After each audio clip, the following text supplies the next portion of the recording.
सम्यक संबुद्ध चक्रवर्ती परम पूज्य बोधिसत्व संविधान निर्माता विश्व रत्न बाबा साहेब अम्बेडकर, महात्मा ज्योतिबा फुले, रहबर मान्यवर काशीराम जी और देश में जन्मे सभी संतों, गुरुओं और महापुरुषों को नमन करते हुए 134वें जन्मदिन की आप सभी को हार्दिक मंगल कामनाएं और नमो बुद्धाय, जय भीम। क्रम में मैं कई बार पहले भी आया हूं। मैं पिछले 20 साल से बहुजन समाज पार्टी के कार्यकर्ता के तौर पर काम करता रहा हूं। पिछले 2019 का मैंने आपके बीच में लड़ा था। मैंने पालम विधानसभा में जिस समझदारी का परिचय देखा है, जिस संगठन का और सहयोग का परिचय देखा है, वो दिल्ली के अन्य क्षेत्रों में कम दिखाई देता है। आप सब लोग इतनी बड़ी संख्या में परम पूज्य बाबा साहेब अम्बेडकर के जन्मदिन पर उपस्थित हुए हैं, वो भी अपने संपूर्ण परिवार के साथ। ये अपने आप में इस बात तक है कि आप बाबा साहेब अम्बेडकर के कारवां को अंजाम तक ले जाने का संकल्प लेकर चल रहे हैं। बाबा साहेब अम्बेडकर के कारवां को अंजाम तक ले जाने का संकल्प, मैंने ये शब्द इस्तेमाल किया है। मैं उस बात को अपने वक्तव्य के अंत में आऊँगा, क्योंकि मैंने अभी देखा कि किस तरीके से बहुत उत्कृष्ट मंचन के माध्यम से हमारे बच्चों ने समाज को दिशा देने का काम किया है। किस तरीके से हम अंधविश्वास में उलझे हुए हैं और अपनी कुदरती मौलिक शक्ति को नहीं पहचान पा रहे हैं। किस तरीके से हमारे वोट के राइट्स को, हमारे वोट के अधिकार को भटकाया जा रहा है, हमारी ताकत को बखेरने का काम किया जा रहा है। वो भी एक षड्यंत्र आपने अभी मंच के माध्यम से देखा और बेहतर तरीके से उस चीज़ का प्रदर्शन बच्चों ने किया। मैं सबसे पहले उस टीम को साधुवाद देना चाहूँगा कि जिन्होंने मंच के माध्यम से ये संदेश देने का काम किया है। बाबा साहेब अम्बेडकर के जीवन के बारे में, उनके संघर्ष के बारे में, उनकी शख्सियत के बारे में मैं तिथि और तथ्यों में ज़्यादा समय नहीं बिताना चाहूँगा, लेकिन उनके जीवन से हमें जो प्रेरणा लेनी है, उन बिंदुओं को मैं छूने का प्रयास करूँगा। सम्मानित साथियों, आज से 133 वर्ष पूर्व, 134 वर्ष पूर्व परम पूज्य बाबा साहेब अम्बेडकर का जन्म होता है और उन सामाजिक परिस्थितियों में बाबा साहेब अम्बेडकर का जन्म होता है कि जो एक अमानवीय समाज व्यवस्था, घृणित और क्रूर समाज व्यवस्था होती है, उस टाइम पर कोई मौलिक या मानवीय अधिकारों का आनंद लेने का कोई अवसर उस टाइम पर स्पेशली बहुजन समाज के पास नहीं था। एक बालक बहुत सुंदर, होनहार बालक स्कूल जाता है और स्कूल जाने पर उस बच्चे को कहीं तांगे में बैठने का मौका नहीं मिलता है।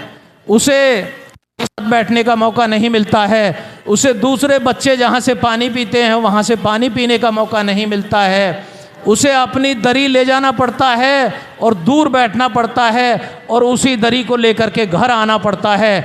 बाबा साहेब अम्बेडकर ने ये अमानवीय घृणित समाज व्यवस्था बाबा साहेब अम्बेडकर ने अपने बाल्यकाल से ही देखी। साथियों, कई चीज़ें होती हैं, मैं कई बार कहता हूँ कि शिक्षा दो प्रकार की होती है। शिक्षा दो प्रकार की होती है।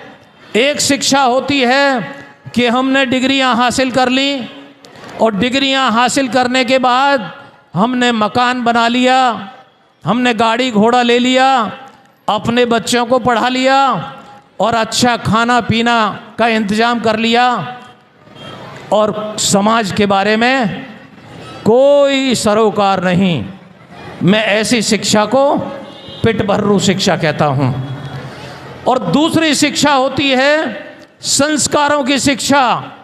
संस्कारों की शिक्षा में संवेदनाएं होती हैं और संवेदनाएं वो कि आप अगर पढ़ लिख गए हैं, आपने कुछ शिक्षा ज्ञान हासिल कर लिया है, आपको समाज की व्यवस्था का ज्ञान हो गया है, देश की व्यवस्था का ज्ञान हो गया है, लोगों की गरीबी गुर्बत का ज्ञान हो गया है, तो आप अपनी शिक्षा के माध्यम से लोगों की ज़िंदगी को बेहतर करने के लिए कुछ संघर्ष करें। ये है संस्कारों की शिक्षा। साथियों, बाबा साहेब अम्बेडकर जब बाल्यकाल से स्कूल में जाते हैं तो उन्हें ये सारी परिस्थितियां देखने को मिलती हैं और उनके अंदर एक संस्कार का निर्माण होता है। बाबा साहेब अम्बेडकर 5वीं क्लास पास करते हैं, पहले बच्चे होते हैं। एल्फिंस्टन कॉलेज से वहाँ से 10वीं क्लास पास करते हैं, पहले बच्चे होते हैं दलित समाज के जो 10वीं क्लास पास करते हैं। 12वीं क्लास पास करते हैं। महाराजा बड़ौदा की रहमत से बाबा साहेब अम्बेडकर वहाँ से बीए पास करते हैं और बीए पास करने के बाद साथियों बाबा साहेब अम्बेडकर एक रिकॉर्ड, एक इतिहास कायम करते हैं कि एक पहला व्यक्ति जो पहली बार पहले प्रयास में और फर्स्ट डिवीज़न से पास होता है, बाबा साहेब अम्बेडकर। और बाबा साहेब अम्बेडकर की प्रतिभा को देख करके महाराजा बड़ौदा ने बाबा साहेब अम्बेडकर से करार किया था कि आप जब, क्योंकि स्कॉलरशिप दी थी, घर में इतना पैसा नहीं था, इतनी आमदनी नहीं थी, इतने साधन नहीं थे कि बाबा साहेब अम्बेडकर उस कॉलेज में पढ़ सकते, तो महाराजा बड़ौदा ने उनको स्कॉलरशिप दी। उस स्कॉलरशिप के माध्यम से बाबा साहेब पढ़ते हैं और महाराजा बड़ौदा के पास जाते हैं कि भाई ठीक है, आपकी स्कॉलरशिप के बल से मैंने बीए पास कर लिया है और जो वायदा किया था मैं आपके यहाँ नौकरी करने के लिए आया हूँ। साथियों, बाबा साहेब अम्बेडकर महाराजा बड़ौदा के यहाँ जाते हैं और वहाँ पर उनको लेफ्टिनेंट की नौकरी मिलती है।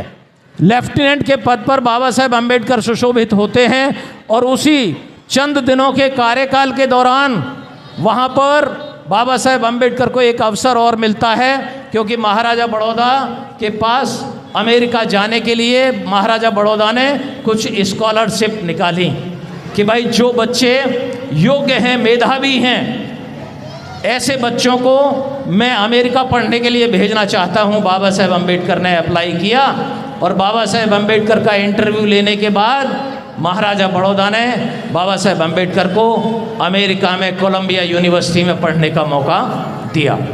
साथियों, बाबा साहेब अम्बेडकर वहाँ कोलंबिया यूनिवर्सिटी में पढ़ते हैं और वहाँ से एमए की डिग्री हासिल करते हैं।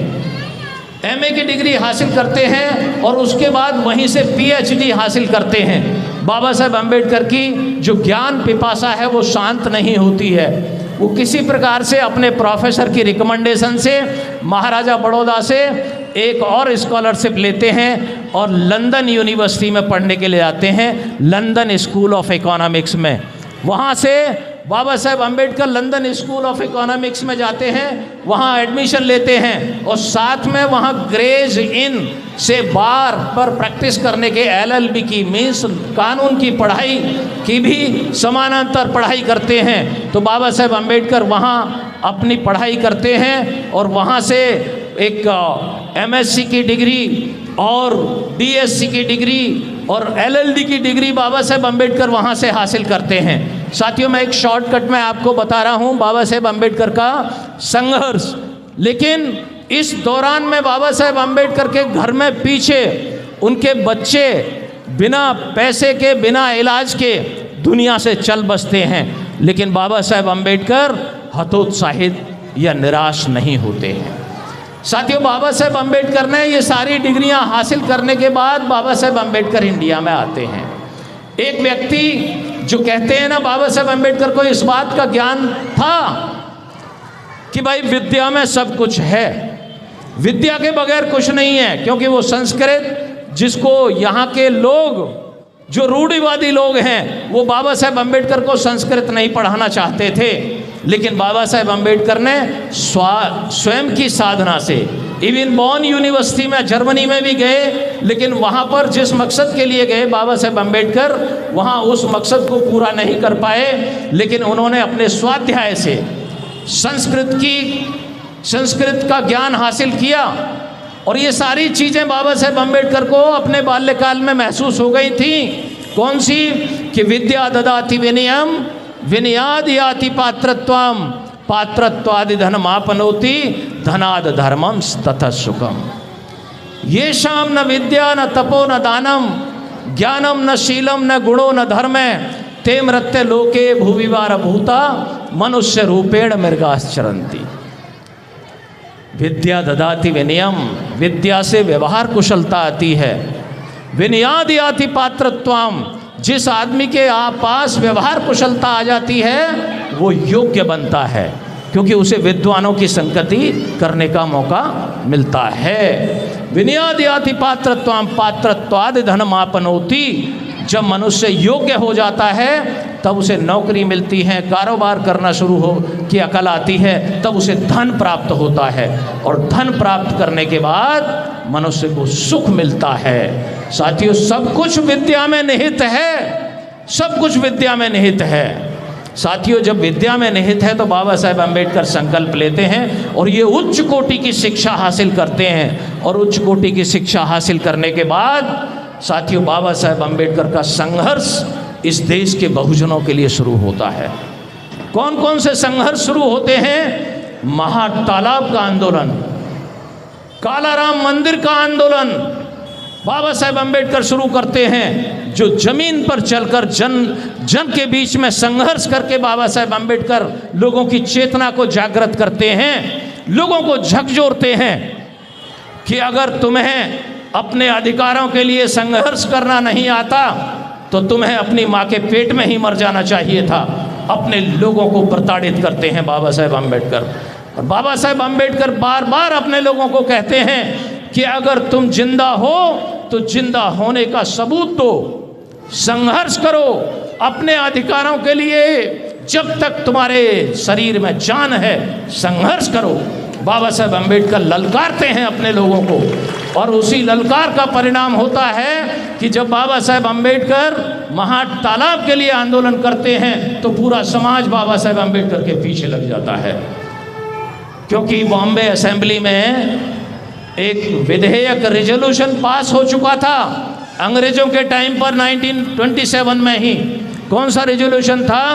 कि भाई जिन अछूतों को, जिन बहुजनों को अभी सार्वजनिक स्थलों से पानी पीने का अधिकार नहीं है, बैठने उठने का अधिकार नहीं है, काम करने का अधिकार नहीं है, हम इस असेंबली में ये प्रस्ताव पारित करते हैं कि आज के बाद इस देश के सभी अछूतों को सार्वजनिक स्थलों पर जाने का अधिकार होगा। लेकिन समाज की व्यवस्था ने उन लोगों को जमीन पर वो अधिकार नहीं दिए। इसलिए बाबा साहेब अम्बेडकर को महातालाब का आंदोलन, कि जहाँ से कुत्ता पानी पी सकता था हमारे लोग पानी नहीं पी सकते थे। एक इंसान की औकात एक कुत्ते के बराबर भी नहीं थी। तो बाबा साहेब अम्बेडकर इस बात को महसूस कर लेते हैं और बाबा साहेब अम्बेडकर इस संघर्ष में लग जाते हैं। कालाराम मंदिर का आंदोलन, बाबा साहेब अम्बेडकर कभी नहीं चाहते थे कि तुम किसी अंधविश्वास में उलझो, तुम तांत्रिकों का पीछा करो। बाबा साहेब अम्बेडकर चाहते थे कि मानवीय अधिकार, अगर कुदरत एक है और कुदरत ने सबको बराबर बनाया है, तो सबको बराबर का अधिकार चाहिए। इसलिए बाबा साहेब अम्बेडकर ने काला राम मंदिर का आंदोलन शुरू किया। साथियों, ये संघर्ष था जो जमीन पर चल रहा था। बाबा साहेब अम्बेडकर आपके अपनी कुशाग्र बुद्धि और सशक्त लेखनी का इस्तेमाल अपने लोगों की चेतना को जागृत करने के लिए करते हैं। बहिष्कृत भारत, बहिष्कृत हितकारिणी सभा, जनता, मूक नायक आदि अखबारों के माध्यम से, पाक्षिक पत्रिकाओं के माध्यम से अपने समाज में चेतना जागृत करने का काम करते हैं। आप देखते जाइए, व्यक्ति एक और काम अनेक, बाबा एक और काम अनेक। एक व्यक्ति ने हमारे लिए, हमें इस हैसियत में लाने के लिए कितना संघर्ष किया बाबा साहेब अम्बेडकर ने। साथियों, बाबा साहेब अम्बेडकर अखबार निकालते हैं, पत्रिकाएं निकालते हैं, लोगों के अंदर चेतना जागृत करते हैं, समाज और देश की व्यवस्था के बारे में लोगों को जगाते हैं। बाबा साहेब अम्बेडकर इस देश की जमीन पर ही नहीं, बाबा साहेब अम्बेडकर लंदन में तीनों राउंड टेबल कॉन्फ्रेंस में, जब कांग्रेस एकमात्र पार्टी हुआ करती थी देश में और कांग्रेस के नेताओं का वर्चस्व हुआ करता था, बाबा साहेब अम्बेडकर कांग्रेस के नेताओं की दादागिरी को दरकिनार करके बाबा साहेब अम्बेडकर तीनों राउंड टेबल कॉन्फ्रेंस में लंदन में भाग लेते हैं।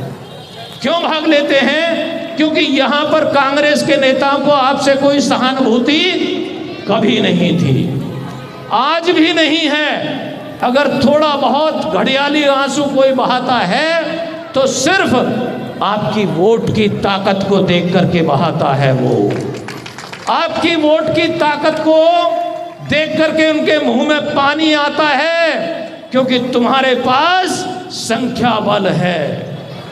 आपके संख्या बल को देख करके उनके मुंह में पानी आता है और दुनिया भर के ढंग ढकोस लेकर के आपको रिझाने की कोशिश की जाती है। बाबा साहेब अम्बेडकर ने अकेले तीनों राउंड टेबल कॉन्फ्रेंस में जाकर के और अंग्रेजों को, वहाँ जो वहाँ का राजा था और वहाँ का जो प्राइम मिनिस्टर था, एटली उस टाइम पर प्राइम मिनिस्टर हुआ करता था, उनको उनके समक्ष और उनके अधिकारियों के समक्ष बाबा साहेब अम्बेडकर ने वो जोरदार दलीलें दे करके अपने लोगों के लिए डबल वोट का राइट लिया। डबल वोट का राइट लिया। एक सेपरेट इलेक्टोरेट की व्यवस्था बाबा साहेब अम्बेडकर ने अंग्रेजों से ली। अब सेपरेट इलेक्टोरेट की व्यवस्था जो बाबा साहेब अम्बेडकर उस टाइम पर लेकर के आए थे, अगर आज वो लागू होती तो इस देश के हुक्मरान आप होते। आप मुंह ताकने वाले नहीं होते, आप इस देश के हुक्मरान होते। लेकिन बड़े दुख की बात है, इस देश में अहिंसा की बात करने वाला व्यक्ति, अहिंसा की बात करने वाला व्यक्ति हमारे लिए सबसे बड़ा हिंसक सिद्ध हुआ। क्यों? क्योंकि उसने आमरण अनशन कर दिया। आमरण अनशन कर दिया यरवदा जेल में कि भाई ये कम्युनल अवार्ड है। बड़ी बदनीयती से उस डबल वोट के राइट को, सेपरेट इलेक्टोरेट की व्यवस्था को गांधी जैसे व्यक्ति ने कम्युनल अवार्ड का नाम दे दिया।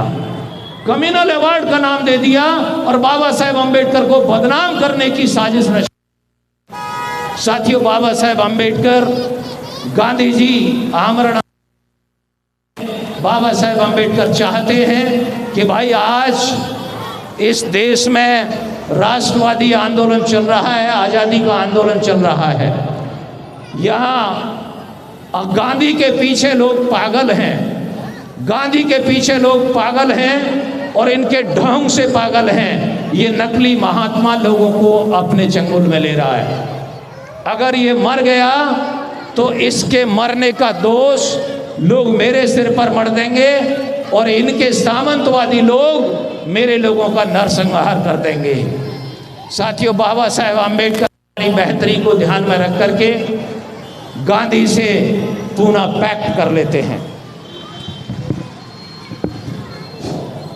गांधी जी से पूना पैक्ट कर लेते हैं और गांधी जी हमारे डबल वोट के राइट को खा जाते हैं। डबल वोट के राइट को खाने के बाद हमारे लिए वो सेपरेट इलेक्टोरेट की व्यवस्था, चमचा युग की शुरुआत होती है। वहीं से चमचा युग की शुरुआत होती है। आज हम कई बार रोते हैं, परेशान होते हैं कि 131 सांसद भारत की पार्लियामेंट में बैठे हैं और भारत का संविधान होने के कगार पर, भारत के संविधान के साथ छेड़खानी हो रही है, संविधान के मूल्यों को ध्वस्त किया जा रहा है और हमारे 131 सांसद अपनी जबान तक नहीं खोल पा रहे हैं। ये उसी का परिणाम है, चमचा युग का परिणाम है। साथियों, बाबा साहेब अम्बेडकर ने इस बात को भांप लिया कि भाई मेरी बहुत बड़ी जीत को इस नकली महात्मा ने हार में बदल दिया है। खैर, बाबा साहेब अम्बेडकर योग्य थे, क्योंकि उस टाइम पर बाबा साहेब अम्बेडकर की योग्यता के मुकाबला इस भारत देश में कोई नहीं कर सकता था। और बाबा साहेब अम्बेडकर की योग्यता को ये गांधी भी पहचान गए थे। खैर, बाबा साहेब अम्बेडकर इंतजार में रहे और इंतजार करते करते बाबा साहेब अम्बेडकर को पहले तो बॉम्बे लेजिस्लेटिव काउंसिल का मेंबर बनाया गया। वो उनकी विद्वत्ता की पहली पहचान थी। और उनकी विद्वत्ता की पहली पहचान तब हुई कि जब बाबा साहेब अम्बेडकर ने साइमन कमीशन अपनी डिमांड का एक ड्राफ्ट साइमन कमीशन को दिया कि भारत में हमें इस तरीके की चाहिए, इन लोगों के लिए ये अधिकार चाहिए। साइमन कमीशन गो बैक के नारे कांग्रेस लगाती है, बहिष्कार करती है, अम्बेडकर थकते नहीं है साथियों। बाबा साहेब अम्बेडकर इंतजार में रहते हैं। अंत में क्या होता है कि बाबा साहेब अम्बेडकर को वायसराय की काउंसिल में लेबर मेंबर, मींस जो पॉलिसी मेकिंग बॉडी थी वायसराय की, लेबर मिनिस्टर, लेबर मेंबर नियुक्त होते हैं। और आज साथियों, जितने भी कानून, श्रम कानून भारत में हैं, जितने भी श्रम कानून भारत में, वो महिलाओं के लिए सुविधाएं हैं, व्यवस्था है, या इस देश में जो भी जितने भी यहाँ वेलफेयर स्कीम्स हैं, बाबा साहेब अम्बेडकर की बनाई हुई है उस टाइम की, जब बाबा साहेब अम्बेडकर वायसराय की काउंसिल के मेंबर हुआ करते थे। बाबा साहेब अम्बेडकर की उस टाइम पर जो ड्राफ्टिंग की जो स्किल्स थी, बाबा साहेब अम्बेडकर की जो ड्राफ्ट करने की को अंग्रेज भी उस टाइम पर पहचान गए और भारत के नेता भी पहचान गए। साथियों, अंत में होता क्या है कि जब अंग्रेज छोड़ने के लिए तैयार हो जाते हैं तो कहते हैं कि भाई ठीक है, अपना आप संविधान बनाइए, आप अपना संविधान बनाइए और हम आपको तभी सरकार देंगे कि जब अपने देश को चलाने के लायक कानून आप बना लेंगे। साथियों, संविधान सभा में पहले बाबा साहेब अम्बेडकर बॉम्बे से हार जाते हैं। बाबा साहेब अम्बेडकर वेस्ट बंगाल से जीत करके संविधान सभा में आते हैं। पहले बाबा साहेब अम्बेडकर की योग्यता देखिए। बाबा साहेब अम्बेडकर पहले संविधान सभा के मेंबर बनते हैं। संविधान सभा के मेंबर बनने के बाद उनकी योग्यता को देखते हुए उन्हें ड्राफ्टिंग कमेटी का मेंबर बनता है। ड्राफ्टिंग कमेटी का मेंबर बनाने के बाद उनके जितने भी सदस्य हैं वो एक मत होकर के बाबा साहेब अम्बेडकर को ड्राफ्टिंग कमेटी का चेयरमैन बनाते हैं। बाबा साहेब अम्बेडकर ड्राफ्टिंग के चेयरमैन बनते हैं और बाबा साहेब अम्बेडकर जब ड्राफ्टिंग कमेटी के चेयरमैन बन जाते हैं, उसमें 6 मेंबर होते हैं। राजे रजवाड़े का है, कोई बीमार है, कोई विदेशी यात्रा पर रहता है, तो ड्राफ्टिंग का पूरा काम के कंधों पर आकर के गिर जाता है। बाबा साहेब अम्बेडकर इसको एक अवसर के तौर पर देखते हैं। कौन से अवसर के तौर पर? कि जो हार पूना पैक्ट के माध्यम से हुई थी, उसे बाबा साहेब अम्बेडकर ने यहाँ जीत में बदलने का काम किया। कैसे? वो कैसे? साथियों, यहाँ मैं अक्सर बात करता हूँ कि 5 ताकतों की देखो 5-5 का चक्कर के क्षितिजल पावक गगन समीरा पंच तत्व से बना शरीरा। ये शरीर, ये हाड़ मांस का पुतला, ये प्रकृति के 5 तत्वों से मिलकर के बन करके आपके समक्ष खड़ा हुआ है। अब इसमें 5 इंद्रियां हैं, आंख कान नाक मुंह और त्वचा। ये 5 इंद्रियां हैं जो इस हाड़ मांस के इस पुतले का संचालन करती हैं। अब इसके लिए, उस संचालन के लिए भी 5 ताकतों की जरूरत होती है। अगर इस व्यक्ति को, इस हाड़ मांस के पुतले को एक प्रभावी व्यक्तित्व में तब्दील करना है तो ये 5 ताकतों की जरूरत होती है। कौन सी है? मनो बुद्धि बल, आपकी जेब में पैसे का बल, मसल पावर, मैन पावर, ये जन बल, और आपका के बाद मनोबल।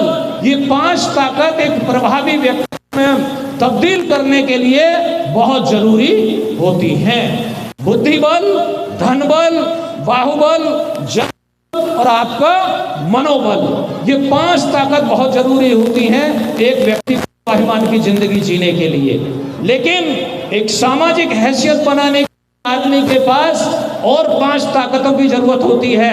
कौन सी ताकतों की जरूरत होती है? ये जमीन की ताकत आपके पास होनी चाहिए, जमीन की ताकत आपके पास होनी चाहिए, आपके पास उद्योग की ताकत होनी चाहिए, आपके पास ताकत होनी चाहिए, आपके पास सांस्कृतिक धर्म की ताकत होनी चाहिए, आपके पास राजनीतिक ताकत होनी, तब आपकी सामाजिक और राष्ट्रीय हैसियत बनती है। इन 5 ताकतों के पुतले के कारण बाबा साहब अम्बेडकर को ये सब कुछ पता लग गया कि मेरे लोग इस देश में हजारों साल तक अगर बल विहीन रहे हैं, गुलाम रहे हैं, तो उसका मूल कारण यही रहा के पास न बुद्धि बल आया, न धन बल आया, न बाहुबल आया, न ये जन बल बना, और न ही उनका मनोबल ऊंचा रहा। उनके पास जमीन नहीं रही, उनके पास उद्योग नहीं रहा, उनके पास अवसर नहीं, उनके पास धर्म की ताकत नहीं है, उनके पास राजनीति की ताकत नहीं है। इसलिए मेरे लोग दूसरों के ऊपर निर्भर होकर के जिंदगी गुजारते रहे हैं। दूसरों के ऊपर निर्भर रहकर के जिंदगी गुजारने वाले व्यक्ति का नाम होता है परजीवी में गुलाम। गुलाम साथियों, बाबा साहब अम्बेडकर को इन सब बातों का एहसास था, और इन सब बातों का एहसास होते हुए बाबा साहब अम्बेडकर ने संविधान सभा में सबसे पहले बात कही कि भारत के नागरिकों को जिन अधिकारों की जरूरत है वो है मौलिक अधिकार। क्योंकि उसी संविधान सभा में सामंत शाह लोग थे, राजे रजवाड़े के लोग थे, अमीर जादे थे, और वो क्या कहते थे कि भाई मौलिक अधिकारों की व्यवस्था अभी करने की जरूरत नहीं है, मौलिक अधिकारों का काम पार्लियामेंट को छोड़ दो। जब पार्लियामेंट बनेगी तो वो मौलिक अधिकारों के लिए प्रस्ताव पास कर देगी। बाबा साहब अम्बेडकर कहने लगे कि भाई अगर सबसे पहले किसी चीज की जरूरत है तो वो मौलिक अधिकार की जरूरत है। इसलिए भारत के संविधान में आपके लिए सबसे पहले मौलिक अधिकारों की व्यवस्था की गई। आपको पढ़ने की आजादी, आपको बोलने की आजादी, आपको संगठित होने की आजादी, आपको काम करने की आजादी, आपको धर्म की आजादी, आपको शासन सत्ता की किसी भी कुर्सी पर पहुंचने की आजादी, आपको न्याय पाने की आजादी, आपको समानता की आजादी, ये सारी आजादियां आपको मौलिक अधिकारों से मिलती हैं। साथियों, जब बाबा साहब अम्बेडकर ने भारत के संविधान में मौलिक अधिकारों की व्यवस्था कर दी तो हुआ क्या? स्कूल के दरवाजे खुले, स्कूल कॉलेजों के दरवाजे खुले, स्कूल कॉलेजों के दरवाजे खुले तो साथियों हमारे लोगों ने अकल आई, बुद्धि बल आया, बुद्धि बल आया, और बुद्धि बल आने के बाद को नौकरियां मिली, सरकारी खजाने में खाते, लोगों ने कारोबार शुरू किए तो लोगों के पास धन बल आया, धन बल आया, और जब धन बल आया तो साथियों लोगों ने अच्छा मकान, अच्छे पहनना, अच्छी दवाई गोली, अच्छे पेट में भोजन की व्यवस्था हुई, अच्छे संगत मिली, तो आपका क्या हुआ? आपका ये बाहुबल वापस आया, आपका बाहुबल वापस आया। एक चींटी, 2 चींटी, 10 चींटी हमारे पैर के नीचे कहां कुचल के मर जाती हैं हम नहीं।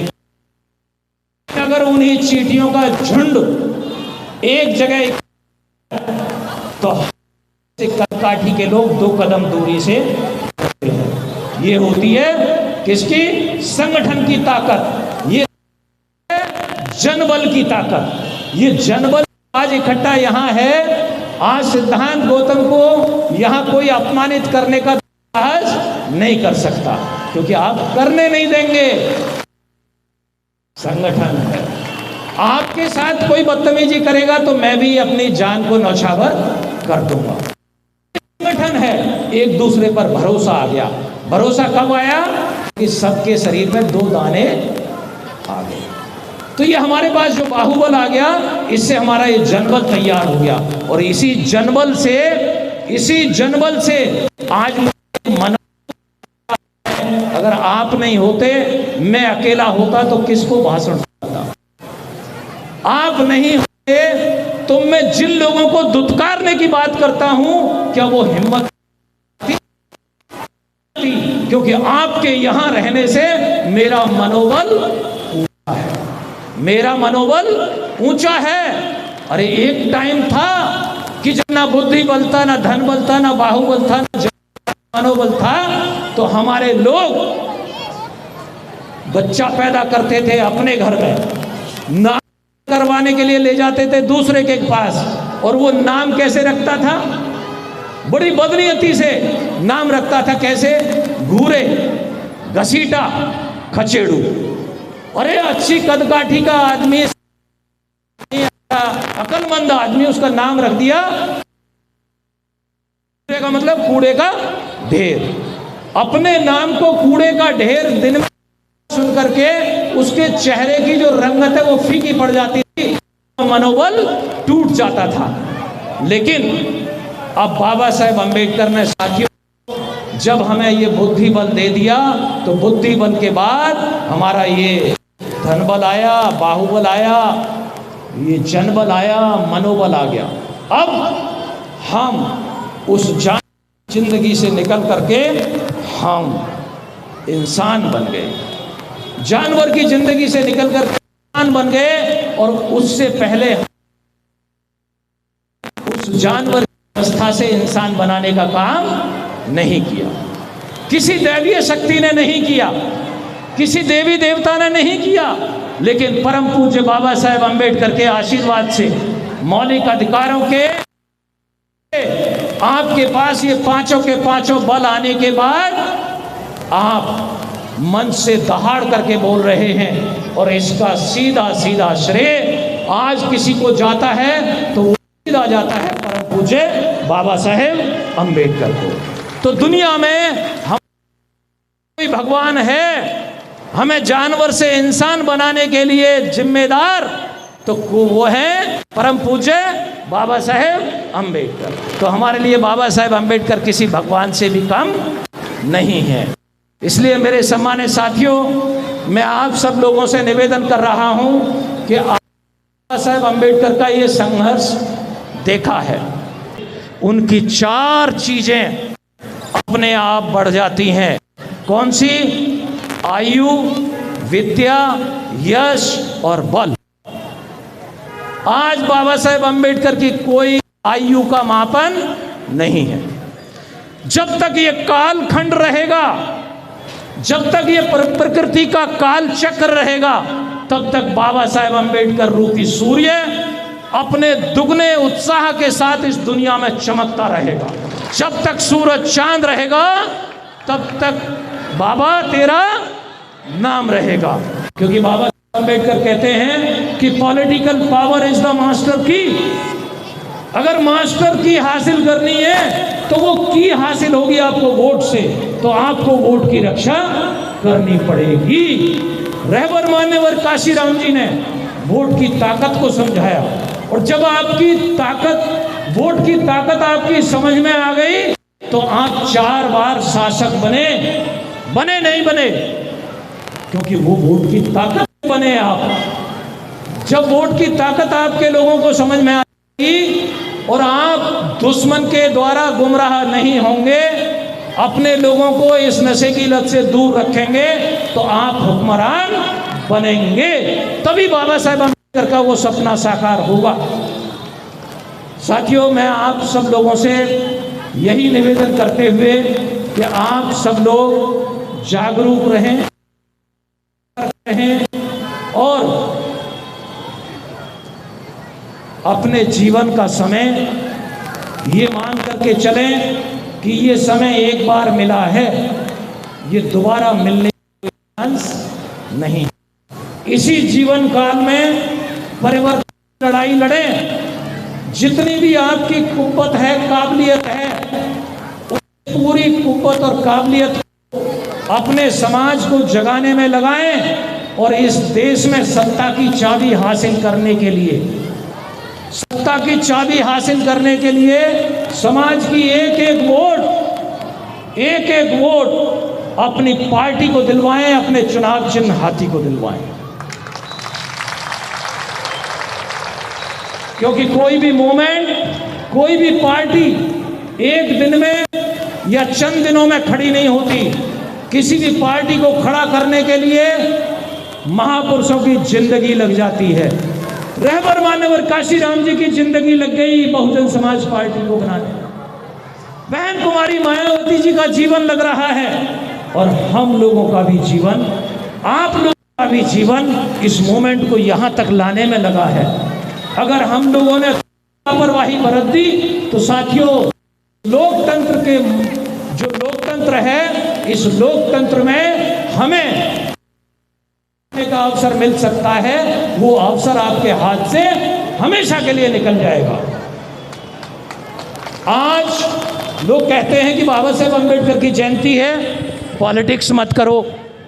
अरे बाबा साहेब अम्बेडकर पहले कह रहे हैं कि भाई पॉलिटिकल पावर मास्टर चाबी है, तो बाबा साहेब अम्बेडकर के जन्मदिन पर पॉलिटिक्स क्यों नहीं होनी चाहिए? बाबा साहेब अम्बेडकर के जन्मदिन पर श्रद्धांजलि सबसे बेहतर यही 2024 में अपनी वोट की दिशा तय करें। 2024 के बाद आज की वोट पर डाका पड़ने वाला संविधान, लोकतंत्र खतरे में है। सामंतवादी लोग इस व्यवस्था पर हावी हो चुके हैं। आपका सम्मान पल खतरे में है। इसलिए मेरे सम्मानित साथियों, आप सबसे मेरा निवेदन है, बाबा साहेब अम्बेडकर की जयंती पर संकल्प लें। आप अपने मूवमेंट के लिए समाज को अपनी वोट की दिशा तय करें और परिवर्तन की लड़ाई इसमें लड़ें। 2024 का मतलब ज्यादा दिन नहीं बचे हैं, मात्र 2 महीने आपकी मुट्ठी में है। पूरी ताकत के साथ जुट जाएं। तो इन्हीं के साथ कि मैं अक्सर कहता हूं कि भाई कि तुमने चाहा ही नहीं, क्योंकि भाई 20 साल तो हमें भी हो गए संघर्ष करते करते, कि तुमने, वरना हालात बदल सकते थे। तुमने चाहा ही नहीं, वरना हालात बदल सकते थे। तुम्हारी आंखों के आंसू मेरी आंखों से निकल सकते थे। तुम्हारी आंखों के आंसू मेरी आंखों से निकल सकते थे। तुम ठहरे रहे तालाब के, तुम ठहरे रहे तालाब, वरना दरिया बनकर हम बहुत दूर निकल सकते थे, बहुत दूर निकल सकते थे। धन्यवाद। एक बार पुनः बाबा साहेब अम्बेडकर के जन्मदिन की हार्दिक मंगल कामनाएं। जय भीम, जय भारत। अगर आपको लगता है कि हमारा काम बहुजन समाज के लिए महत्वपूर्ण है, तो आप हमें आर्थिक सहयोग के लिए सीन दिखाए गए QR कोड स्कैन और फोन पे और गूगल पे और UPI और बैंक अकाउंट में कर सकते हैं। फोन पे, गूगल पे 9250529129। UPI 9250529129 bank account state bank of India AC 104299462008। IFSC code SBIN 00066563। आपका छोटा से छोटा सहयोग समाज और हमें और मजबूत करेगा, जिससे हमें बहुजन पत्रकारिता में और निष्पक्ष बनाने में मजबूत करेगा। जय भीम, जय भारत।